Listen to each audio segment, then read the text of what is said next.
and Finance Bill of 2024, we did make a promise that that public participation would not be an exercise in futility. We have listened to the view of Kenyans, and we are all in agreement that there are two things that we must do.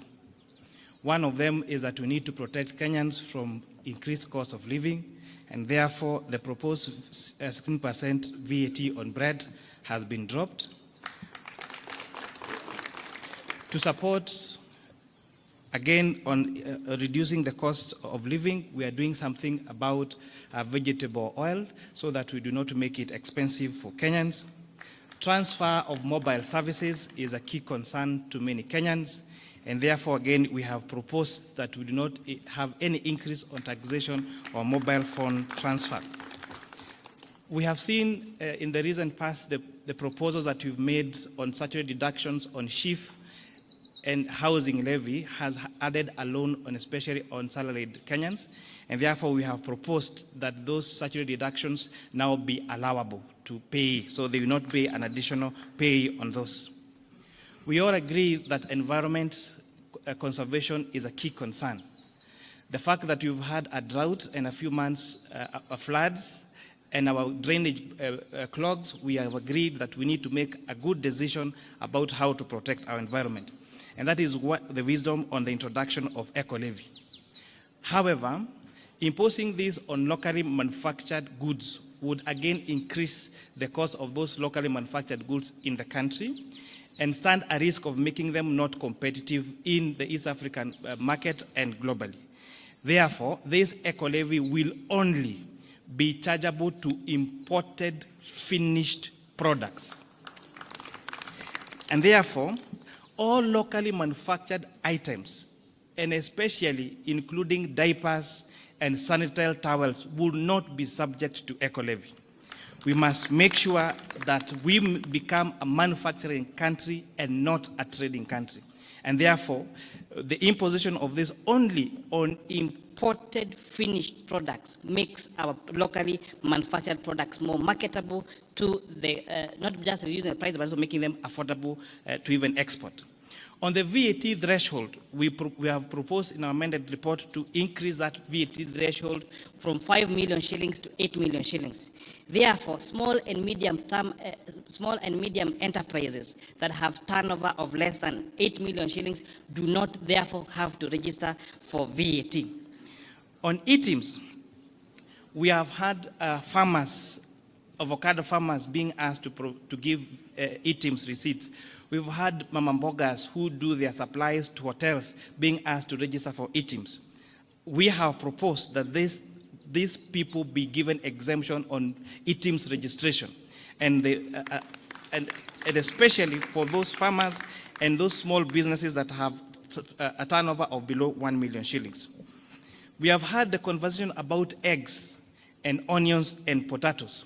So what you've done to protect our poultry farmers, our potato farmers in Nyandarua and Molo, and protect our onion farmers, we have proposed excise duty only on imported table eggs, imported onions, and imported potatoes. This makes our onions, our eggs, and our potatoes more marketable to us and the region.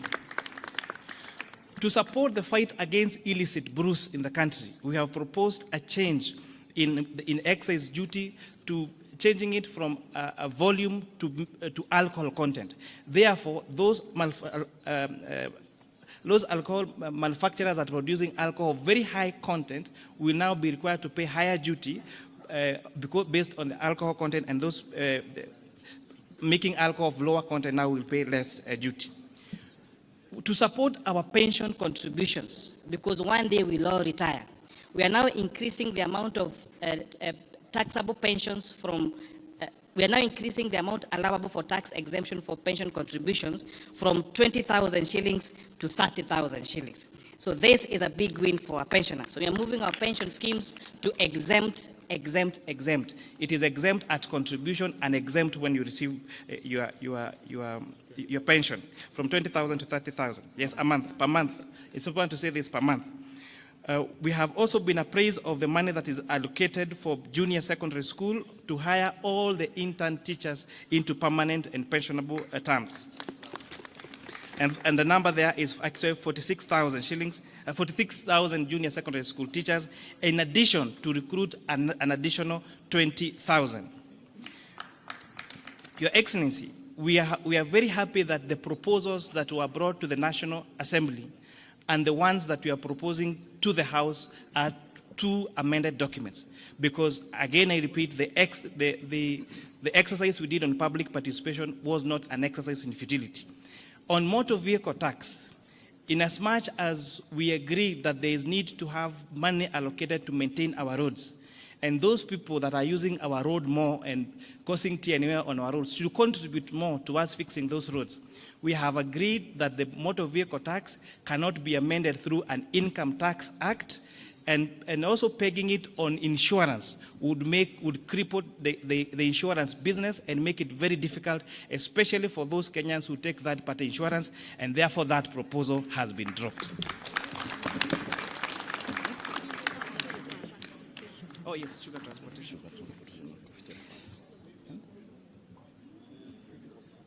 Yes, in addition, there was a concern about transportation of sugar from the milling factory to the farms, and therefore to the sugarcane, sorry. We have listened to the concerns about the transfer of sugarcane from the farms to the milling factory. And people are asking, why sugarcane? And why not coffee? And why not tea? Sugarcane is very bulk. And therefore, the largest cost in the processing of sugarcane is actually on transportation, unlike most other crops. And that is why we have recommended to remove VAT on transportation of sugarcane from the farms to the milling factories. For the mobile phone, I actually did mention that mobile phone transfer services has been, we have not increased that, it still retains at 15%. The concern about foreign exchange transactions, the concern about transfer in banks, that the status quo remain, no additional taxes have been increased on that particular sector. Thank you, Chairman Kuria. Members of the press, I think as you have heard from the changes that have been made to the proposals in the finance bill, which will be tabled this afternoon in the National Assembly, I think it's important to mention to members of the public, including the public-spirited Kenyans who had intended to occupy Parliament, that there is absolutely no debate today. It's just the tabling of the report. Debate shall begin tomorrow morning, the whole of tomorrow, and continues to Thursday, and will allow time over the weekend for possible amendments from other members of Parliament. You may have realized from the amendments that we have done, there are a number of things that we intend to achieve. Besides the raising of revenue, is also one to ensure that Kenyans have more disposable income.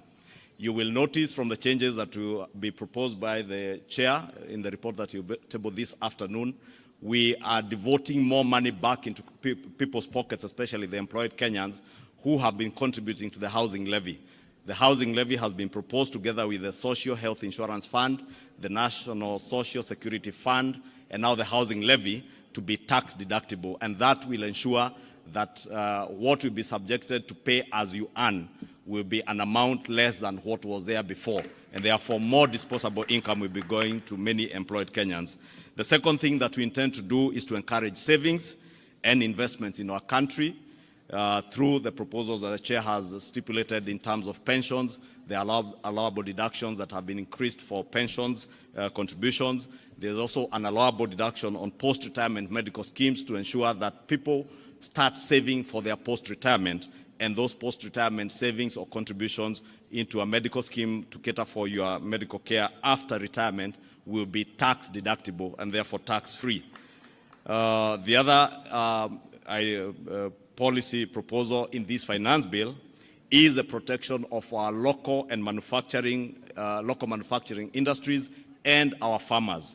We as a country have made huge investments with our farming communities, and therefore we are intentional on protecting those farmers. That is why you hear the proposals to levy excise duty on imported potatoes, imported table eggs and onions, and also the imposition of eco tax or eco levy on imported finished products.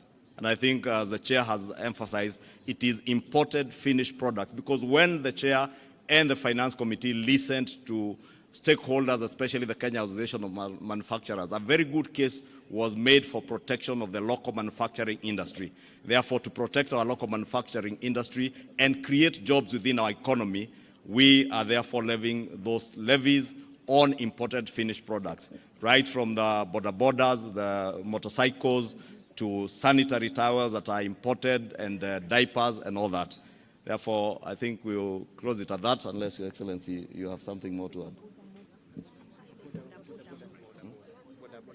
Okay.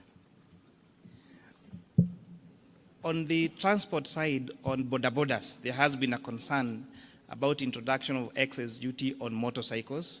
Again, the decision that we made last year to incentivize local assembly of motorcycles have seen a lot of institutions set up local assembly of motorcycles here in Kenya. There is no reason why we must import a complete finished motorcycle from China. So we are putting excess duty on the one that is imported, but the ones that are made here locally, those are exempted. And it's also important to mention, to protect the vulnerable and those people at the bottom of the pyramid, the eco levy on tires has been exempted on motorcycles, on bicycles, and on wheelchairs, so that those people doing that business around the border sector will not, and even wheelbarrows, so that we don't increase. So there is no worry, there is not going to be increase in the price of wheelbarrow or motorcycles or tuk-tuks or bicycles. Thank you very much. Or mkokoteni. Asanteni, there is lunch. Karibuni lunch.